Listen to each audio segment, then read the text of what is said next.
j'entendais un pharmacien dire ok, on me fait des signalements. Il dit mais moi je fais quoi derrière? Parce que alors il sait qu'il a des numéros ou des policiers, mais on lui demande vous avez les coordonnées de la personne, quel type de signalement elle vous a fait? Et parfois c'est difficile pour eux, si tu veux, ils se retrouvent dans une situation qu'ils n'ont pas l'habitude de gérer. Et les policiers aujourd'hui sont aussi pour beaucoup en sous-effectif pour intervenir. Non, mais attends, Alain, toutefois, sur les violences concernant les enfants, tout le système de l'aide sociale à l'enfance fonctionne. D'ailleurs, aujourd'hui, les éducateurs dans les foyers, les éducateurs dans les ASE, les éducateurs en CAO, tout ça, ça fonctionne.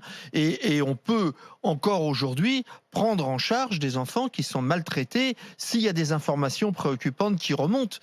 Donc, l'information préoccupante, c'est pas toujours à la police de la traiter. Il y a aussi d'autres moyens de traiter l'information préoccupante. C'est différent.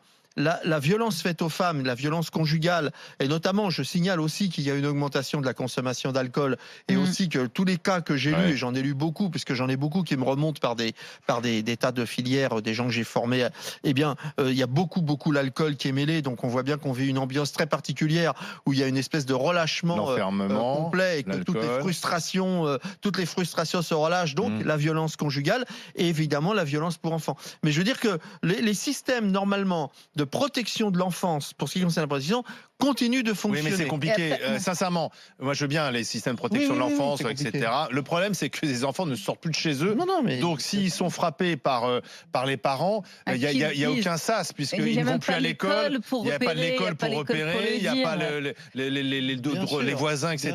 Tu es enfermé avec ton bourreau quand même. Il y a toujours des enfants qui fuient, il y a toujours des enfants et même voisins, parce qu'on dit on dit aux voisins de repérer, de signaler et tout ça. Il y a des cas d'extrême violence. Là, vous avez vu, il y avait un policier qui a fait une intervention à Toulouse.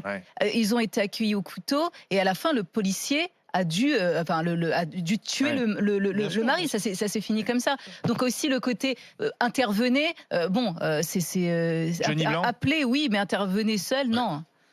Écoute, je pense que c'est un sujet, malheureusement, qu'on pourra en parler pendant des heures et des heures. Si le coronavirus s'était attaqué aux cons plutôt qu'aux obèses, je pense qu'effectivement, il y aurait moins de problèmes dans les maisons. Mais aujourd'hui, tu peux faire ce que tu veux.